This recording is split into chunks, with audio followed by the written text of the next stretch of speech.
ঢালিউডের আলোচিত সমালোচিত অভিনেতা শরীফুল রাজ গুনিন সিনেমার সেটে নায়িকা পরীমনির সঙ্গে আলাপ প্রেম।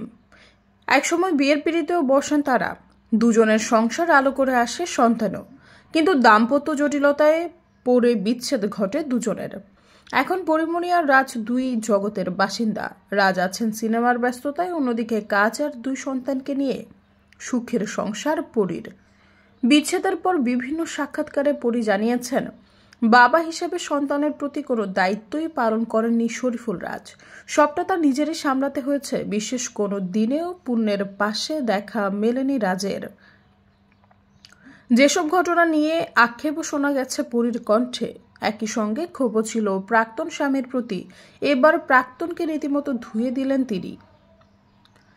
আজ রবিবার সকালে শরীফুল রাজকে উদ্দেশ্য করে এক ফেসবুক স্ট্যাটাস দেন পরীমনি, যেখানে পরী লেখেন, রাত জাগা আর নির্ঘুম রাত মোটেও এক না সোনা।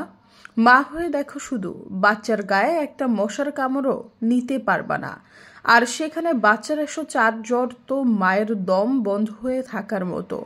অভিনেত্রী এরপর লিখেছেন, তার উপর একা মা হয়ে বাচ্চার এই ফেস নেওয়া যায় না, জাস্ট ট্রাস্ট মি। রাত জেগে নেটফ্লিক্স, বন্ধুরা পার্টি, আড্ডা, লং ড্রাইভ অথবা রেইনডম ফেসবুকে স্ক্রলে লেপ্টে থাকা সবই উপভোগ্য। শুধু বিষাদ লাগে এই বাধ্য হয়ে থাকা দায়িত্বের বেড়াজাল, তাই না? কাদের লাগে জানেন?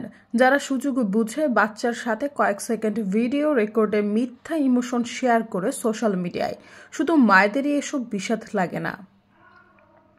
শরীফুল রাজকে উদ্দেশ্য করে পরী বলেন, একবার ভাবো তো, দিনের শুরু থেকে শেষ অবধি কি করে একজন মা। তুমি ভাবতেও পারবে না। জানোয়ার ভাবা লাগেও নি তো বাবাদের কখনো।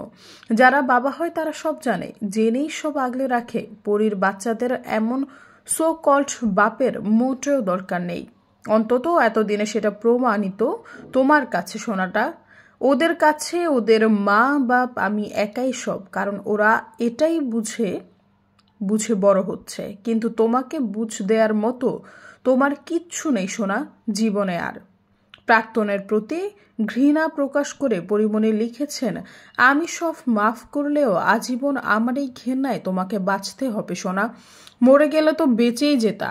হসপিটালের আপসেট যায় তো সোনা তোমার ফোনে। ওসব দেখে অন্ধ হয়ে যাও না কেন তুমি? কিছু ঘেন্না খোলাই হয়। সৈয়দা ফারিয়া, সমযুগ।